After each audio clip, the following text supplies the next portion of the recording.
Carbon tetra chloride इसी को कहते हैं क्लोरोमीथेन। टेट्रा मतलब चार, क्लोरो मतलब क्लोरीन, मीथ मतलब एक कार्बन, एन मतलब सिंगल बॉन्ड। देखो जा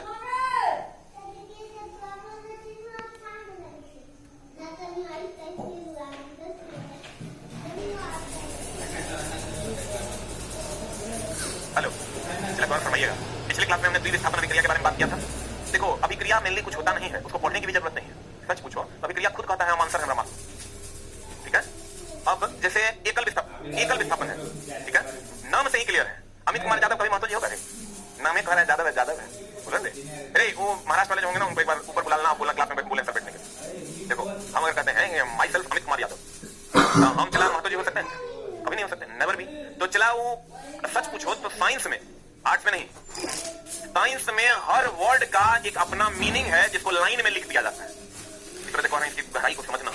हम लोग कहते हैं द्विविस्थापन अभिक्रिया, इसको डिफाइन करते हैं जहां पर दो वर्ग को विस्थापित किया जाए उसे द्विविस्थापन अभिक्रिया कहते हैं। एकल विस्थापन बुझे क्या होगा? उष्माक्षेपी, एक डिफिनेशन लिखेगा जहां पर उष्मा प्रदान की जाती है उष्माक्षेपी, क्योंकि क्षेप का मतलब होता है प्रदान करना। उष्माशोषी, जहां पर उष्मा ग्रहण की जाती है उष्माशोषी, बोलेंगे ये मामला है। और अगर चला उत्क्रमणीय, नाम है रिवर्सेबल, होने के बोलेंगे हम लोग चला खाना खाते हैं, उत्क्रमणीय है क्या अनुत्क्रमणीय? उत्क्रमणीय है, बताओ। अगर तू उत्क्रमणीय कह रहा है मतलब चला तू सोच नहीं पा रहा, क्या तू खा के हक के खा लेता है तब उत्क्रमणीय हो जाएगा? कभी ऐसा करता है क्या? हो सकता है कुछ लोग पकौड़ा बना के खा रहे हो, इट मे बी पॉसिबल। उचला अननेचुरल है। जब ये हम कहते हैं चला उत्क्रमणीय, उत्क्रमणीय मतलब उल्टा, अनुत्क्रमणीय इरिवर्सिबल मतलब सीधा, नाम है नॉट रिवर्सिबल। इरिवर्सिबल मतलब नॉट रिवर्सिबल। आई फिटनेस इधर आई, इधर आओ यार, किस कौन है? हाँ यहाँ आ गया यहाँ बैठिए, आप भी बैठिएगा, किधर बैठते? इनके पापा हैं, आप पापा हैं, पापा है ना, आप तो इनके भाई जैसे लग रहे हैं। बहुत बढ़िया, एक बार जोरदार तालीम के लिए हो जाए। अभी हम आपको मिलवा देंगे, वो पीछे बैठा हुआ है। कहते हैं चला अगर हम कहते हैं क्लोरोमीथेन मतलब क्लोरीन के साथ मीथेन, तो चला नाम ही क्लियर होता है कि वो सामने वाला क्या कर रहा है। अगर हम कहते हैं संयोजन, कॉम्बिनेशन, संयोजन मींस कॉम्बिनेशन। हम लोग अभी सुना है combo, combo by one get one, it's a combo. नहीं, हम लोग कहते हैं combo by one get one. Combo मतलब एक नहीं हो सकता है, वो दो होगा। चला एकदम ना पढ़ाई को एकदम आसान तरीके से सोचो। पहले पूछो उस क्वेश्चन से, वो जो वर्ड है उससे पूछो कि अच्छा इसका मीनिंग कहीं और है क्या? हम ये चीज कैसे सीखे जानते हो? इंग्लिश वाले टीचर से पढ़ाया करते थे, तो जब किसी शब्द की का मतलब नहीं जाना करते थे तो बड़ा जुगाड़ू आदमी था, तो कहता था क्या लिखा हुआ तनी लाइन पढ़ना, क्या लिखा हुआ तनी लाइन पढ़ना। तो चला वो जो लाइन पढ़ाता था ना, तो उसमें वर्ड का जो मतलब है वो अपने आप निकल के आ जाता था कि मेनली इस वर्ड का मतलब क्या हो सकता है। जैसे उसमें लिखा I am going to kill you, I am going to kill you, kill you, I am going to kill you. उसके पहले का संशय क्या है, उसके बाद का संशय क्या है, उससे किल का मामला निकाल के ले आता था। किल मतलब मारना है, क्योंकि जब पात्र गुस्से में है और अंतिम मॉडल स्थिति में जा रहा है, इसका मतलब किल का जो सेंस ले रहा होगा मारने वाला देता। हम उससे चला बात सीखे, इसका मतलब ये हुआ कि आप लाइन का जो संशय है उससे आप उस चीज के बारे में समझ सकते हैं। हम बार बार कहते हैं इलेक्ट्रो, इलेक्ट्रो मतलब इलेक्ट्रॉन, इलेक्ट्रो मतलब लाइसिस मतलब तोड़ना, तो इलेक्ट्रोलाइसिस मतलब इलेक्ट्रॉन को तोड़ना, सही है कि नहीं है? द्विविस्थापन डबल डिस्प्लेसमेंट मतलब दो लोग विस्थापित हो जाएंगे, ऐसा है तो मार देना आंसर। संयोजन दैट इज कॉम्बिनेशन मतलब जुड़ना, वियोजन डिसोसिएशन हटना। मुझे बुझा रहा है सनी हेडेक तो कम लग रहा होगा, अच्छा सबसे पकड़ाएगा, मेरे पास समझ रहे हैं? नहीं चला कितना पढ़िएगा तो पकड़ाएगा, ठीक है, गौर फरमाइएगा। कहते हैं pyrene that is CTC, pyrene this one is a CTC that is carbon tetrachloride. Hi hi hi, बढ़िया समझना चला।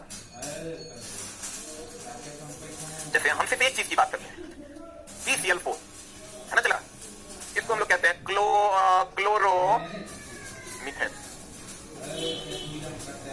या इसी को हम लोग कहते हैं चला टेट्राक्लोरोमीथेन।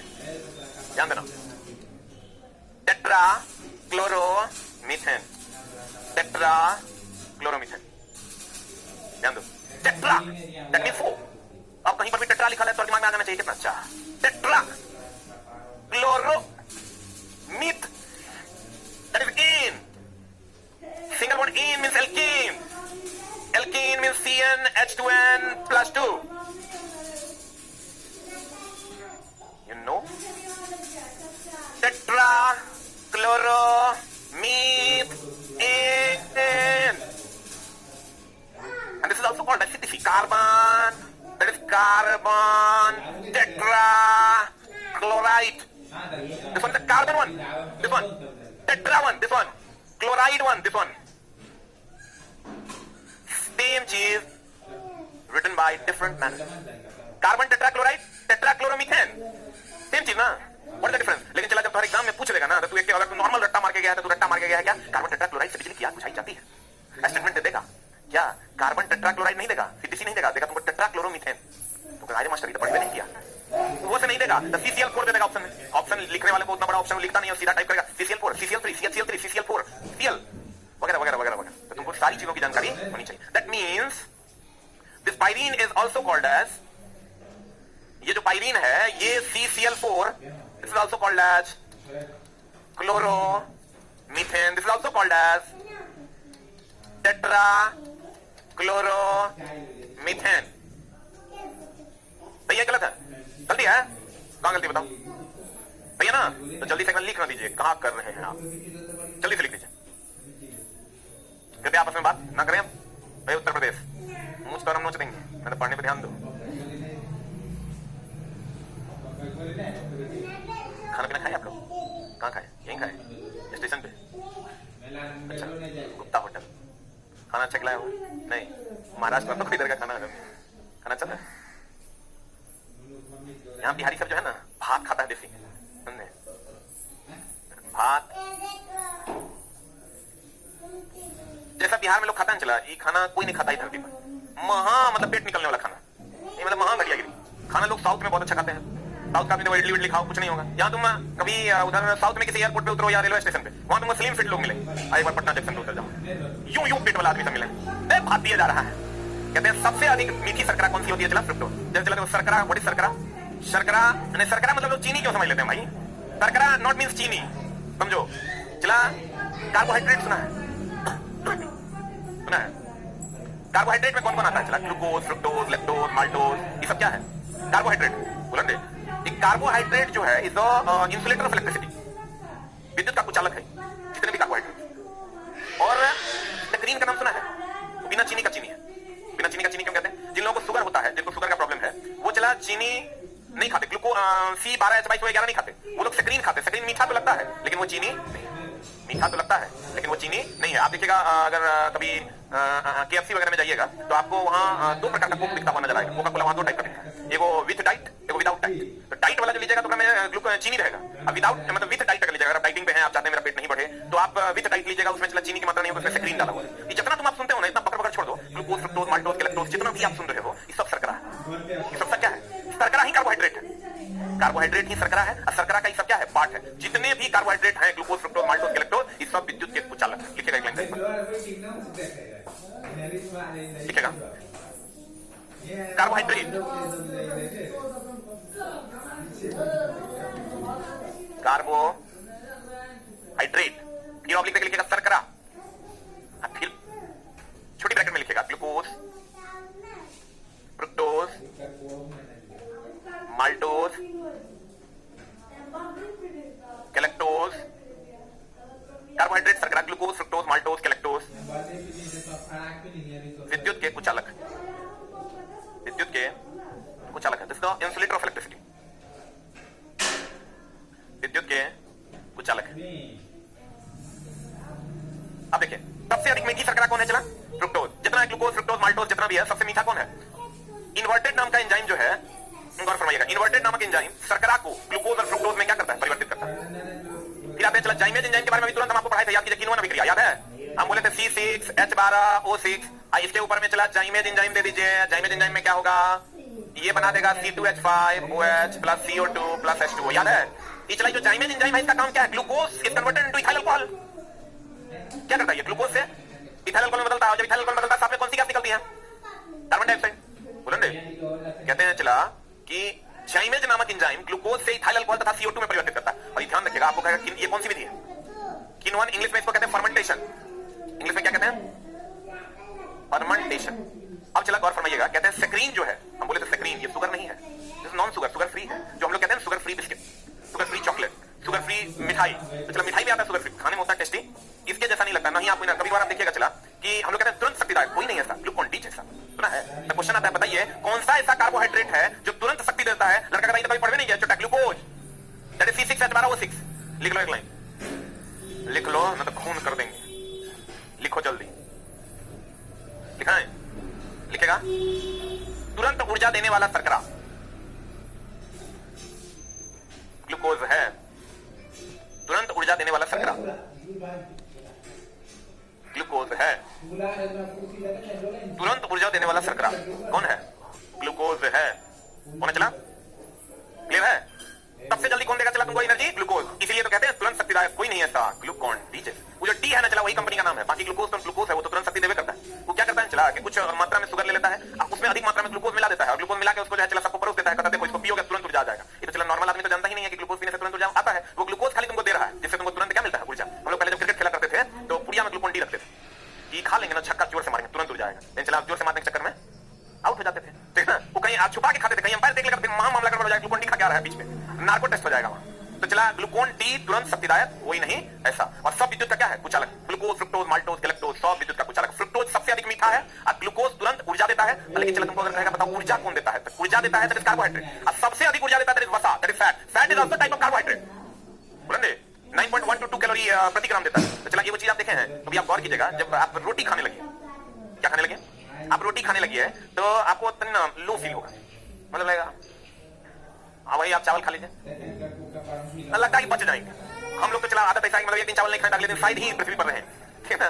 लगता है कि खाना खाए नहीं, लेकिन कुछ लोग स्लिम रहने के लिए लोग रोटी खाते हैं। हम भी एक आध दिन ट्राई करके देखें तो चला तो ग्लूकोज जो है कार्बोहाइड्रेट जो है वो अधिक मात्रा में चावल में उपस्थित होता है, और रोटी अगर आप खाइएगा रोटी में प्रोटीन की मात्रा ज्यादा है। तो कहने का मतलब ये हुआ कि नॉन शुगर जो है वो कौन है? सैकरीन है। तो जितना शुगर फ्री मीठा चीज है उस सब में क्या है? सैकरीन है। सैकरीन नॉन शुगर है किंतु शर्करा की अपेक्षा कितना गुना ज्यादा मीठा?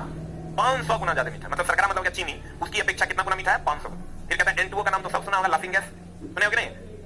N2O को लाफिंग गैस कहा जाता है। बेंजीन एक वलय, देखो गौर फरमाइएगा, बेंजीन का नाम सुने हैं? यही ना रे, this one is the benzene one, benzene one, ठीक है? बेंजीन के बारे में कोई सब शब्द अक्षर सा सही है। बेंजीन वलय है, रिंग है, एंड कार्बन है, श्रृंखला है, श्रृंखला में से एक के बाद एक, चला सट भुजाकार है, 6 को भुजा है कि ना? 1 2 3 4 5 6 बोले। संरचना का यौगिक है, यौगिक इसलिए है क्योंकि सूत्र है। अगर किसी के 7 सूत्र होगा क्या होगा? यौगिक। अच्छा चला देखो, वेल्डिंग, गैस वेल्डिंग कभी किए हो? गैस वेल्डिंग करते हुए देखे हो?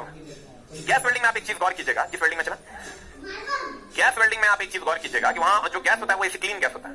कौन गैस होता है चला? क्या कहां पर? यहाँ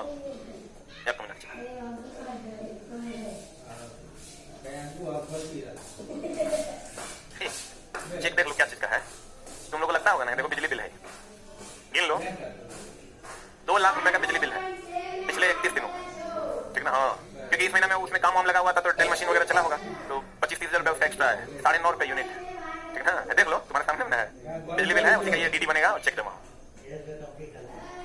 3 फेज भी है चला, सिंगल फेज भी है, दोनों का अलग अलग बिजली बिल आता है। ये किनका? हाँ, ट्रांसफार्मर नहीं बैठाते हैं। हाँ, अब गौर फरमाइएगा, कहते हैं चला ध्यान दीजिएगा, इधर इधर इधर जितना भी वेल्डिंग हो रहा है चला, ऑक्सी एसिटिलीन वेल्डिंग, कौन welding? Oxy acetylene welding. Acetylene को ही ना इथाइन भी कहते हैं, बोलते हैं। तो कहते हैं गौर फरमाइएगा, वेल्डिंग प्रक्रिया के लिए इथाइन यानी एसिटिलीन एवं ऑक्सीजन गैस के मिश्रण का प्रयोग किया जाता है। गर्म हवा के गुब्बारे में कौन सी गैस बन जाती है? प्रोपेन। कौन गैस बन जाती है? अब प्रोपेन बोले तो alkane, alkane is having propane in single bond की डबल बॉन्ड। हाँ, अब तो पकड़ लेगा ना, एल्कीन, एल्काइन, सही है ना? Propane, propene, propyne. प्रोपेन होगा तो सिंगल बॉन्ड, प्रोपीन होगा, अब प्रोपाइन। क्लियर है? Very good. कहते गर्म हवा के गुब्बारे में कौन सी गैस भरी जाती है? हवा नहीं, गर्म हवा का गुब्बारा हवाई यात्रा का एक क्या है? साधन। इथेनॉल। इथेनॉल चला पीने वाला अल्कोहल कौन है? इथेनॉल की मिथानॉल। इथेनॉल जो है वो पीने योग्य अल्कोहल है। इसका उपयोग प्रतिरोधक व एंटीबैक्टीरियल के रूप में किया जाता है। देखो कहां, जैसे तुम ये बीटाडीन वगैरह देखे हो, अरे जैसे कट वट जाता है तो बीटाडीन लेके लगा देते हैं, वो सब क्या है? चला अल्कोहल है। अल्कोहल अगर तुमको कहीं पड़ जाता है, मान लो बीटाडीन तत्काल नहीं है, घर में दारू है, तब नहीं लगा कर ले, नशा में सब मर जाएगा। मतलब एंटीबैक्टीरियल मेनली चला, उसका शोध इसी के लिए हुआ था कि वो एंटीबैक्टीरियल है। वो अलग बात है कि लोगों ने उसको मजे के लिए प्रयोग करना शुरू कर दिया, तो कहते हैं चला ये एंटीबैक्टीरियल है। फिर आते हैं इथेनॉल का दुरुपयोग। देखो अब चला होता क्या, हम पहले भी आपको बोले हैं, इथेनॉल जो है, इथेनॉल कौन चला? इथेनॉल नाम सुने हो ना?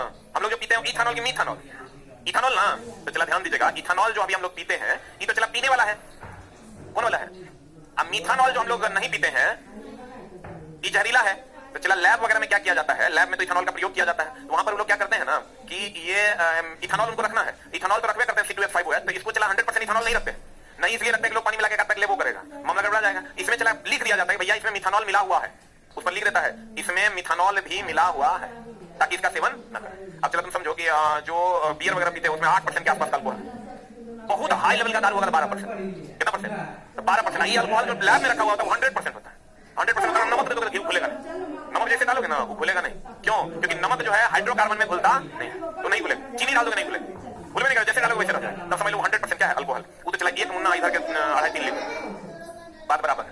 तो कहने का मतलब ये हुआ कि इथेनॉल को लैब में जो रखा जाता है इसका उपयोग न कर ले कोई, इसलिए उसमें जहरीला अल्कोहल मिथानॉल मिला दिया जाता है। इथेनॉल जो चला प्राप्त किया जाता है ये गन्ने के रस से प्राप्त किया जाता है। किससे प्राप्त किया जाता है? गन्ने के रस से ग्लूकोज प्राप्त किया जाता है, ग्लूकोज का किण्वन करके इथाइल अल्कोहल प्राप्त कर लिया जाता है, उसी को पीने या मेडिसिन कार्यों में प्रयोग किया जाता। हाँ जी, फ्यूल, हाँ इथेनॉल फ्यूल के रूप में भी यूज करते हैं। इथेनॉल में चला आग भी लगता है, इथेनॉल जो है एक फ्यूल भी है, ठीक है। एंटी फ्रीजिंग एजेंट के रूप में भी हम लोग ग्लाइकोल में इथेनॉल का प्रयोग करते हैं। अब देखो चला कहते हैं, क्या कहते हैं, इथेनॉल का किसका दुरुपयोग किसका हो रहा है? इथेनॉल का। इथेनॉल ऐसे भी कोई यूज नहीं करता है। इथेनॉल के दुरुपयोग को रोकने के लिए इसमें मिथानॉल जैसे जहरीले पदार्थ को मिलाया जाता है, अल्कोहल में रंगों को मिलाकर जहरीला अल्कोहल बनाया जाता। इथेनॉल कहां से मिलता है? गन्ने से प्राप्त किया जाता है। एसिटिक एसिड, इथेनोइक अम्ल का साधारण क्या है नाम है? चला हम पहले भी बताए थे आपको, CH3COH का नाम सुने हो ना? ये क्या है? चला CH3COH is acetic acid. Acetic acid भी है, इसको हम एक और एक कार्बन, 2 कार्बन है, इसको हम इथेनोइक एसिड भी कहेंगे। इसी को तो विनेगर कहते हैं, इसी को तो सिरका कहते हैं, बोला ना? इसी को चला हम क्या कहते हैं? विनेगर। इसी को हम लोग क्या कहते हैं? सिरका। बोले भाई चीटी के टंक में सबको पता है फॉर्मिक एसिड। सिरका में प्रकाश ऊर्जा पानी के अणु के विखंडन की प्रक्रिया को विद्युतीय अपघटन कहते हैं। इचला हमेशा ध्यान रखिएगा। जैसे देखो ध्यान से समझना, प्रकाशीय अपघटन मतलब प्रकाश की उपस्थिति में अपघटन, अपघटन मतलब टूटना। विद्युतीय अपघटन मतलब विद्युत धारा की उपस्थिति में अपघटन मतलब विद्युत धारा की उपस्थिति में टूटना। बोले ऊष्मीय विघटन, समझ में आ रहा है? तो चला अगर H2O है और ये 2 भाग में टूट जाता है, H++ OH-, H++ OH-, H2O 2 भाग में टूटेगा, H++ OH-। बोले ना इसको चला प्लस और माइनस में टूटेगा, तो प्लस और माइनस के कारण ही तो विद्युत धारा का प्रवाह होता है। इसको हम विद्युतीय विघटन कह सकते हैं।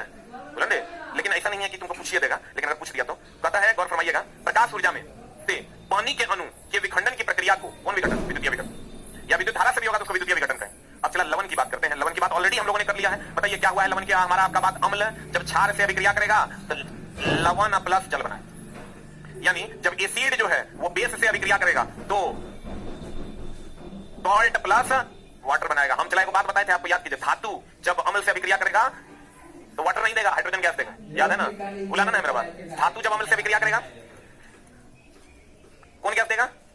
हाइड्रोजन गैस देगा। धातु जब अम्ल से अभिक्रिया करेगा कौन गैस देगा? कौन गैस देगा? हाइड्रोजन गैस देगा। लेकिन अम्ल जब क्षार से अभिक्रिया करेगा, अम्ल जब धातु से अभिक्रिया करेगा यानी मेटल से अभिक्रिया करेगा हाइड्रोजन गैस। अम्ल जब क्षार से अभिक्रिया करेगा तो जल दे। याद है कि भूल गया? याद है? इसी बताओ तो अम्ल क्षार से अभिक्रिया करके लवण और जल देगा, इस अभिक्रिया का नाम बताओ। वेरी गुड, उदासीनीकरण अभिक्रिया, न्यूट्रलाइजेशन रिएक्शन। याद है? अब बताते हैं MgOH को हम लोग एंटा एसिड के नाम से जानते हैं। याद है? एंटी फ्रीजिंग के रूप में इथिलीन ग्लाइकॉल और anti knocking tetra ethyl lead. याद है रे? एंटी नॉकिंग के रूप में किसका? टेट्रा इथाइल लेड का प्रयोग किया जाता। अब गौर फरमाइएगा, यही ना चला तुम्हारा लवण का जो निर्माण होता है वो कैसे होता है? जब अम्ल क्षार से अभिक्रिया करता है तो लवण और क्या देता है? जल देता। कहता अम्ल और भस्म के मिलने से, भस्म बोले तो यहाँ क्या? क्षार। क्षार बोले तो इंग्लिश में बेस, क्षार बोले तो बेस, लवण बोले तो सॉल्ट, अम्ल तो एसिड। अम्ल और क्षार के मिलने से एक नया पदार्थ बनता है जिसे लवण कहा जाता है, और इसके साथ साथ उदासीन पदार्थ क्या बन जाता है? अच्छा, अब चला ये देखो, सिरका में कौन सा अम्ल पाया जाता है? Acetic acid. फिर सेब में नींबू, साइट्रिक अम्ल, नारंगी, दही में दही दूध जो भी होगा चला उसमें लैक्टिक, पनीर वगैरह सब में अंगूर, इमली, विटामिन सी, चीटी, टमाटर, बिच्छू। ये चला तुमको याद रखना हो, बिच्छू हो गया, उसके बाद चीटी हो गया, इस सब में फॉर्मिक एसिड। इसमें अगर चला सबसे ज्यादा दूध दही तो सबको पता है लैक्टिक एसिड, इसको चला याद करने की जरूरत नहीं है। इसके अलावा जो तुमको सबसे VBI में पूछा जाता है वो सिरका पूछा जाएगा। नींबू सबको पता होगा, साइट्रिक एसिड बोलेंगे। हाँ, उसके बाद नहीं पूछा जाएगा, मेनली यही तुमको पूछा जाता है, हाईलाइट कर। विटामिन सी फॉर्मिक एसिड नहीं पता है, सबको पता होता है दोस्त। आज चीटी के डंक में फॉर्मिक एसिड किसको नहीं पता है? बहुत बार आप पढ़े हो गया, यही तो हाईलाइट कर ले। पेट्रोलियम के विभिन्न घटक, चला ध्यान दीजिएगा। हम आपको एक चीज बताए थे, याद कीजिएगा, कल भी क्वेश्चन था, चला आसवन यानी डिस्टिलेशन। आसवन बोले तो डिस्टिलेशन, ये पता है चला प्रभाजी आसवन। अब प्रभाजी आसवन बोले तो फ्रैक्शनल डिस्टिलेशन, फ्रैक्शनल डिस्टिलेशन। आसवन बोले तो डिस्टिलेशन, अब प्रभाजी आसवन बोले तो फ्रैक्शनल डिस्टिलेशन। इससे चला जल शुद्ध करते हैं, समुद्री जल को शुद्ध करते हैं। याद है? समुद्री जल शुद्ध करते हैं, और ऐसे ही पानी को हम लोग डिस्टिल वाटर कहते हैं। कौन वाटर कहते हैं? समुद्री जल शुद्ध करते और यहां जो प्रभाजी आसवन है इससे पेट्रोलियम, याद है, पेट्रोलियम का शुद्धिकरण, अर्थात पेट्रोलियम को पेट्रोल, डीजल, केरोसिन आदि में क्या कर देना, बदल देना। याद है कि भूल गया? याद है पक्का? इसको चला हम लोग डिस्टिलेशन कहते हैं। जिनको नहीं याद है चलो जल्दी से लिख लो, एक बार और याद है तो एक बार और लिख, जल्दी लिख। Distillation and fractional distillation. Photo खींचता है, लिखेगा, देखिए ऐसे ही पढ़ाते हैं, ठीक है? अरे चिलवा, समझ में आता? हाँ, ऑनलाइन लगाया था क्लास? थोड़ा बहुत शुरू में 10 दिन 15 दिन हिंदी में थोड़ी दिक्कत होगी, उसके बाद धीरे धीरे ठीक होगा। हो गया? 2 मिनट बहुत होता है बंगाली। लिख लिया तुम? हाँ। और धातु में क्या मिलाना है? एसिड मिलाना है, नो रिएक्शन। अब तुम कहेगा पत्थर में एसिड मार देंगे तनी, नो रिएक्शन। रिएक्शन जहां होगा वही होगा, हर जगह थोड़ा रिएक्शन होगा। हो गया? अरे बोलो हुआ? आप चला और फरमाइएगा, क्या फरमाइएगा? बता, अम्ल क्षार से विक्रिया करेगा, लवण और जल देगा। Any doubt? फिर चला बताओ, पीते कौन है, इथानॉल की मिथानॉल? हम इथानॉल जहरीला है, लैब में इथानॉल में मिथानॉल मिला के रखते हैं, बहुत बढ़िया। एसिटिक एसिड जो है चला, इसी को इथानॉल के एसिड कहते हैं, बोले ने? इथानॉल को दुरुपयोग को रोकने के लिए उसमें मिथानॉल मिलाते हैं। हाँ, वेल्डिंग में इथिलीन का उपयोग करते हैं, एसिटिलीन का, बोले ने? गर्म हवा के गुब्बारे में कौन सी गैस, कौन सी गैस? इथानॉल हम लोग पीते हैं कि मिथानॉल? पक्का? आज चला बताओ, कौन सा ऐसा है जो नॉन शुगर है, लाफिंग गैस? अब बेंजीन वाला के रूप में होता है। जाइमेज नामक एंजाइम ग्लूकोज को किसमें बदलता है, इथाइल पर, और यह प्रक्रिया किण्वन है। यह प्रक्रिया क्या है? किण्वन में कौन सी गैस निकलती है, कौन सी गैस निकलती है? CO2 गैस निकलती है। सबसे अधिक मीठा शर्करा कौन है? फ्रुक्टोज। सबसे जल्दी ऊर्जा कौन देता है? कौन? तुरंत शक्तिदायक कोई नहीं ऐसा, ग्लूकोन डी। पायरीन नामक, पायरीन को हम क्लोरोमीथेन या टेट्राक्लोरोमीथेन कहते हैं, या कार्बन टेट्राक्लोराइड कहते हैं। इससे बिजली से लगी आग को क्या कहता है, पूछा जाए? सही है ना? अद्वितीय विस्थापन मतलब दोबारा विस्थापन, बोला ने? उभय अपघटन मतलब उभय मतलब दो, अपघटन मतलब टूटना, बोला ना रे? Thank you very much. अभी तुम लोग को बताएंगे तो आश्चर्य लगेगा, आ रहा है पीपीटी मंगवाए हैं। अगर कोई इसमें ऐसा नहीं है कि सिर्फ जनरल वालों को फायदा हो जाएगा, ओबीसी को नुकसान होगा, हैकरा फायदा, सबको नुकसान है। A to Z बच्चे को, ईडब्ल्यूएस वालों को भी नुकसान है, और ईडब्ल्यूएस में जितना यूआर होगा सब होगा। जीरो में बैठा जितना यूआर, कितना नंबर लाएंगे तब कैसे रिजल्ट बनेगा? अगर तुम भगवान नहीं है, you are not the merit list. कहते हैं चला पेट्रोलियम के अवयव, द्रव रूप में पेट्रोलियम गैस, बोले तो एलपीजी ना हो, जिसको हम लिक्विड पेट्रोलियम गैस कहते हैं। घरों और उद्योगों में ईंधन के रूप में हम लोग इसका उपयोग करते हैं। सत्य वचन है क्या? सत्य वचन। पेट्रोल का उपयोग हम लोग करते हैं किस चीज में? मोटर ईंधन, विमानिक ईंधन और शुष्क धुलाई में। धुलाई में आप कहेगा कैसे, बोलो कैसे? कभी किसी चीज का दाग लगा हुआ होता है तो उसको साफ करते हो, नहीं करते हो?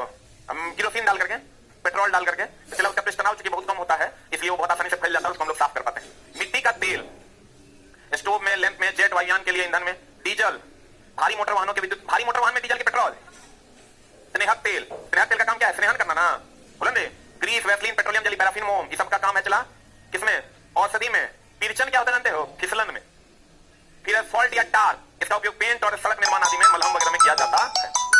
अब चला इसको रट्टा नहीं मारना है, लगाओ पीपीटी।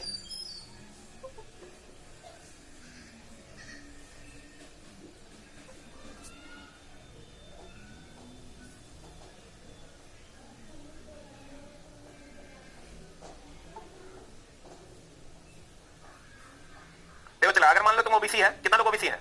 हाँ, 99.something%, 64। और ओबीसी यूआर का, ओबीसी का कट ऑफ है 64.64, बोर्ड का है, ठीक है? तो एक मान लो, हम एग्जांपल लिए अपने मन से, ये लड़का भी मेरे पास आया था, अमित कुमार और एक है सुमित कुमार, ठीक ना? अमित कुमार का जो फर्स्ट एग्जाम, जो रिटन एग्जाम हुआ था, उसमें अमित कुमार का नंबर यूआर से ज्यादा है ना? ये जो सुमित कुमार है, इसका नंबर यूआर से कम है लेकिन ओबीसी से ज्यादा है, दोनों ओबीसी है, ठीक ना? अब चला बोर्ड कहता है कि अगर अमित कुमार को 71.13 आ गया तो इसका रिजल्ट जो होगा वो यूआर कैटेगरी में हुआ, ठीक है? अब इसका अगर फर्स्ट एग्जाम में यूआर से ज्यादा नंबर है, ये यूआर कैटेगरी में है, तो अंतिम एग्जाम तक भी ये यूआर कैटेगरी में रहेगा, फिर ये ओबीसी में नहीं आ सकता, ठीक है? अब चला देखो, अब पीटी के लिए दोनों को बुला लिया गया, पीटी कॉल्ड, मतलब पीटी में इसको भी बुलाया और इसको भी बुलाया, उसके बाद पीटी क्वालीफाई भी दोनों कर गया। अब जब पीटी क्वालीफाई कर गया, पीवी के लिए बुलाया गया, तो अमित कुमार को नहीं बुलाया गया, अब सुमित कुमार को बुला लिया गया। What is the reason? अब अमित कुमार को यह कहा गया कि भाई तू तो 71.13 है, इसका जो कट ऑफ गया है पीटी के बाद का वो लगभग गया 72.6, और इसका कट ऑफ जो कि अभी दिया नहीं है, प्रॉक्स कट ऑफ की बात हो रही है, और इसका जो कट ऑफ है वो है 66.64। पीटी के बाद 72.6 है, ये ओबीसी में आता है, ये दोनों, तो 66.64 इसका नंबर है, कट ऑफ गया है, तो 66.64 इसको भी और इसको भी है, तो दोनों का नहीं होना चाहिए। लेकिन इसका नो इसलिए है क्योंकि इसका पीटी में जो पहले एग्जाम में रिजल्ट था वो यूआर से ज्यादा है, तो बोर्ड कहता है अगर पहला एग्जाम में तुम्हारा यूआर से ज्यादा नंबर आ जाएगा, सावधान, तो यूआर मानेंगे आप। अरे पगला, ये कौन लॉजिक है? अच्छा बताओ, अमित कुमार एग्जाम देने गया बेचारा, एग्जाम देने के बाद दौड़ा भी, ये किया वो किया, खून मेहनत किया, एक नंबर ज्यादा लाया ना, बस इसकी गलती ये थी कि इसको ये पता नहीं था कि यूआर का कट ऑफ कितना जाएगा। सेम कहानी तो भाई इसके साथ हुआ कि बेचारा एससी में था, एससी का कट ऑफ 54.29, आप वो यूआर का कट ऑफ 70.64। एक एससी कैंडिडेट मान लो रंजन कुमार और कमल कुमार को, एक को 72 नंबर है, एक को 59 नंबर है, ये 72 फिर यहाँ यूआर से पार कर गया, यूआर से पार कर गया, ये भी यूआर से कम है, आपने कैटेगरी से 5 नंबर ज्यादा है, तो इसको लेकिन कह दिया यस, इसको कह दिया नो। अब ईडब्ल्यूएस का क्या हुआ, ईडब्ल्यूएस वाला 53 नंबर कट ऑफ था, यूआर का कट ऑफ 70.64 था, तो यूआर जो है चला, इसका एक बच्चा था अमित कुमार जिसका 71 नंबर है, अश्वित कुमार का 65 नंबर है, तो दोनों सोच रहा है कि मेरा तो भैया ईडब्ल्यूएस है, हम तो 53 से ज्यादा हैं, 71 वाला खुश हो रहा है, लेकिन उसको ये पता नहीं था उसका यूआर से ज्यादा है। हाँ मामला गड़बड़ा नहीं गया। आप चला बताओ कि बच्चा क्या करे, ये ज्यादा नंबर लाना इसका गुनाह हो गया। आइए ये बैठ के पॉलिसी बनाता है, इसको होना होता ये था, जो होता था उसमें ये होता था कि जिसका मान लो इसका रिजल्ट आ गया, ईडब्ल्यूएस का लगा हुआ है, ईडब्ल्यूएस का जो कोटा है उसके अंतर्गत जितना सीट है उसका अलग मेरिट बनेगा, अगर ज्यादा आ गया तो उसको यूआर में रखेगा, कम आ गया तो उसको ओबीसी में रिजल्ट देता था। पहले होता ये था, ये जो देख रहे हो तुम ये वाला, अगर किसी का ज्यादा मतलब ये था पहले कि ओबीसी वाला यूआर में जा सकता है, यूआर वाला ओबीसी में नहीं आ सकता है, अगर ओबीसी वाला यूआर में नहीं जा पाया तब उसका ओबीसी में रिजल्ट होगा, यानी ओबीसी वाले को 2 जगह मौका मिलता था, एक तो उसको यूआर का सीट मिलता था, ये ओबीसी का अपना सीट मिलता था, अगर वो यहाँ फाइट कर पाया तो यहाँ रिजल्ट ले लेता था, तब उसको इसी में रखा जाता था, और नहीं तो फिर यहाँ रिजल्ट दिया जाता था।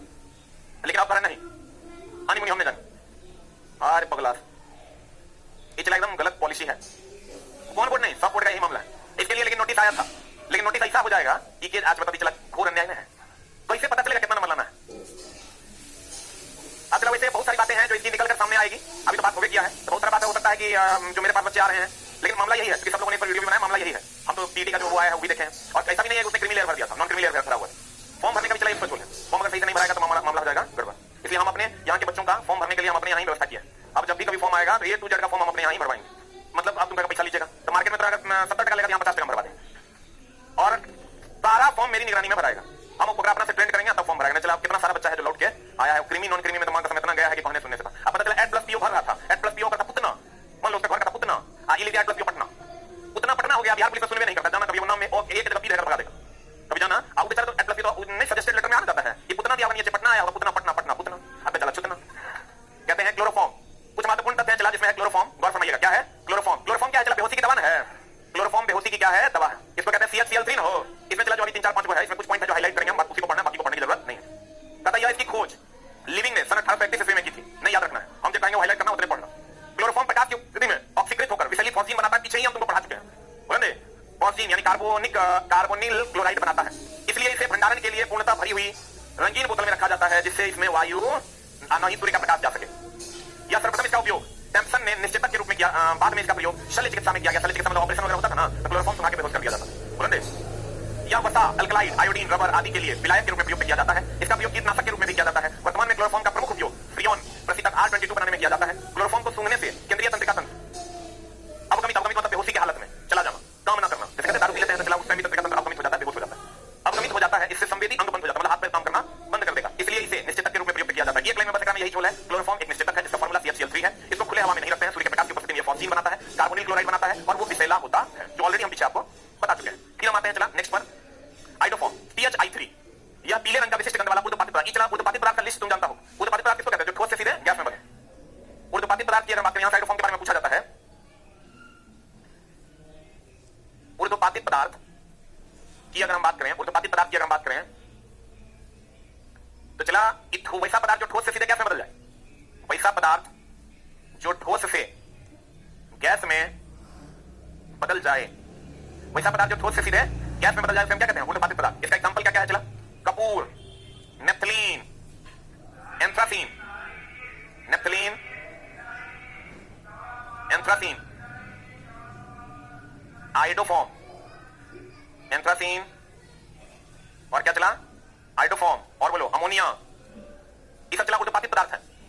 कपूर, नेफ्थलीन, एंथ्रासीन, आइडोफॉर्म और अमोनिया ये सब क्या है ऊर्ध्वपातित पदार्थ है, ये ठोस से सीधे किसमें बदल जाता है, गैस में बदल जाता है, तो आइडोफॉर्म ऊर्ध्वपातित पदार्थ है, ऊर्ध्वपातित पदार्थ मतलब ठोस से सीधे किसमें बदल जाता है, किसमें बदल जाता है गैस में, सही है ना, ये आप ऑलरेडी जानते हैं, बोला ना रे, कहते हैं चला आइडोफॉर्म एक ऊर्ध्वपातित क्रिस्टलीय ठोस है, क्रिस्टल का मतलब होता है चला रवा, रवा का मतलब होता है ठोस जब निश्चित आकार में हो तो उसे रवा कहते हैं, ठोस जब निश्चित आकार में हो तो उसे क्या कहते हैं, कहते हैं यह आयोडीन NaOH और इथेनॉल की अभिक्रिया है जिसे हेलोफॉर्म अभिक्रिया कहते हैं, के द्वारा बनाया जाता है। पूर्व में इसका उपयोग पूर्तिरोधी, पूर्तिरोधी मतलब एंटीसेप्टिक, जिसका जैसे डिटॉल अभी यूज करते हैं चला, एंटीसेप्टिक के रूप में किया जाता था। इसका पूर्तिरोधक यानी एंटीसेप्टिक गुण आयोडीन के कारण होता है, न कि स्वयं आइडोफॉर्म के कारण। यह एक बैक्टीरिया नाशक है, एंटीसेप्टिक मतलब जीवाणुनाशक, नहीं सुनते हैं एंटीसेप्टिक क्रीम डिटॉल, बोलेंगे बोरो प्लस। फिर क्लोरोफ्लोरोकार्बन, क्लोरोफ्लोरोकार्बन बोले तो CFC ना हो, कहते हैं ये अत्यधिक हवाई अक्रियाशील अविषैले यानी नॉन टॉक्सिक असंक्षारक मतलब नॉन कोरोसिव और आसानी से द्रवित होने वाला गैस है। फ्रीऑन 12 उद्योग में सर्वाधिक प्रयुक्त होने वाले सामान्य फ्रीऑन में से एक है। इनका प्रयोग एरोसॉल प्रणोदक, प्रशीतक और वायु शीतलन में किया जाता है। ये क्षोभ मंडल में विस्तृत होकर ओजोन परत का क्षरण करते हैं तथा प्रकृति में ओजोन संतुलन को नियंत्रित करते हैं। कोई काम नहीं, अनियंत्रित करते हैं। इसका कोई काम नहीं है, नहीं पूछता है। कार्बन टेट्राक्लोराइड के बारे में ऑलरेडी हम आपको बता चुके हैं तथा इसका अत्यधिक मात्रा में उत्पादन प्रशीतक बनाने में, प्रशीतक मतलब एक चलो पढ़ लो, प्रशीतक पूछता है और यहाँ पर थोड़ा सा झोल है, रेफ्रिजरेंट, रेफ्रिजरेंट इसको हम लोग कहते हैं प्रशीतक। प्रो का मतलब चला दूसरे को, अशीतक मतलब ठंडा करने वाला, प्रो मतलब दूसरे को, अशीतक मतलब ठंडा करने, जो दूसरे को ठंडा करे उसी को हम प्रोशीतक कहते हैं। अब चला इसमें क्या क्या आता है, वो अमोनिया आता है, उसके बाद इसमें फ्रीऑन 12 आता है या फ्रीऑन 12 को ही हम लोग R12 कहते हैं। R12 का मतलब रेफ्रिजरेंट 12, R12 का मतलब क्या हुआ, रेफ्रिजरेंट 12। कभी कोई क्वेश्चन पूछता है कि ये क्या करता है, ये प्रसारित होकर चीजों को ठंडा करता है। ये प्रसारित होकर क्या करता है, ठंडा। जैसे आप फ्रिज यूज करते हैं ना, तो फ्रिज में चला फ्रीऑन भरा होता है जो दूसरे को ठंडा करता है। वैसे फैल कर मतलब कोई भी चीज फैल जाता है, ठंडा होता है किधर, तो यहाँ चला अगर कभी क्वेश्चन पूछेगा कौन सी घटना को अंजाम देता है, तो हम कहेंगे यह प्रसारित होता है। क्या होता है, चला प्रसारित होता है। कहीं पर लिख दो अमोनिया F12 और रेफ्रिजरेंट 12, ये प्रशीतक है और ये प्रसारित होता है।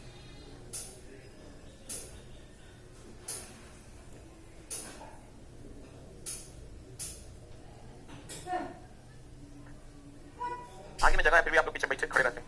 आगे देखिए कितना जगह, 4 को बैठा हुआ है, 8 को बैठता है। हो गया,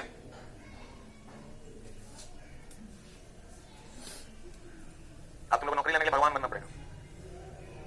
हाँ मतलब हम सबको बताएं क्या नंबर बनाना है भाई, इस पर भी अब वीडियो बनेगा। देखिए थोड़ा सा इधर रहना है, थोड़ा सा इधर रहना है, पीछे भी जाना है ना। अरे बस गामा किरण बन जाना है। देखो चला कार्बन टेट्राक्लोराइड से दाग वगैरह भी छुड़ाया जाता है, तो कहते हैं एरोसॉल बनाने में किया जाता है। उत्पादन में उपयोग करने के लिए किया जाता है। प्रणोदक के उत्पादन में ग्रीस, दाग आदि को छुड़ाने वाले द्रव के रूप में भी इसका प्रयोग करते हैं। CCl4 का उपयोग यही पूछेगा, ऑलरेडी हम तो हाईलाइट करवा चुके हैं। बिजली से लगी आग बुझाने में करते हैं। CCl4 का उपयोग क्या करते हैं, बिजली से लगी आग बुझाने में करते हैं। हाईलाइट कर लो, कर लिया, हाथ डालो। अब आ जाओ नेक्स्ट पर, एनिलीन। एनिलीन को चला एमिनो बेंजीन भी कहते हैं, C6H5NH2। यह एमीन व्युत्पन्न है तथा इसका नाम पुर्तगाली शब्द एनिल जिसका अर्थ इंडिगो यानी नील है, जो से लिया गया है। अनवर टॉर्बेन ने इसे प्रथम बार 1826 में चूने के पानी और इंडिगो के आसवन से तैयार किया था। रंगों ने इसे कोलतार से रंगे नाम का वैज्ञानिक होगा, इसे कोलतार से तथा क्रिप्स ने इसे इंडिगो के सांद्र द्वारा साथ में गर्म करके प्राप्त किया था। इसका उपयोग अन्य एरोमेटिक यौगिकों जैसे सल्फोनिक अम्ल, नाइट्रोएनिलीन तथा विस्फोटकों के निर्माण में, रंजकों के निर्माण में, औषधियों के निर्माण में, ज्यूटर होता है चला जो मलहम वगैरह में यूज होता है, आयन के निर्माण में, रबर उद्योग में, वल्कनीकरण में उत्प्रेरक के रूप में किया जाता है। इसको हाईलाइट कर लो। वल्कनीकरण मतलब क्या होता है, रबर में सल्फर मिलाना ना, उसमें उत्प्रेरक के रूप में किया जाता है, बाकी का कोई जरूरत नहीं है। फिर आ जाइए मेथिल आइसोसाइनेट, हम बता चुके हैं पहले से, CH3CN। मेथिल आइसोसाइनेट क्या था, CH3CN ना, कहता है इसका प्रयोग रबर चिपकाने वाले पदार्थ जिसको आप बॉन्ड कहते हैं तथा पीड़ानाशी के निर्माण में किया जाता है। यूएसए की यूनियन कार्बाइड कंपनी के प्लांट से इस गैस मिथाइल आइसोसाइनेट का रिसाव के कारण भोपाल गैस दुर्घटना हुआ था, जिससे हजारों लोगों की क्या हुई थी, याद है।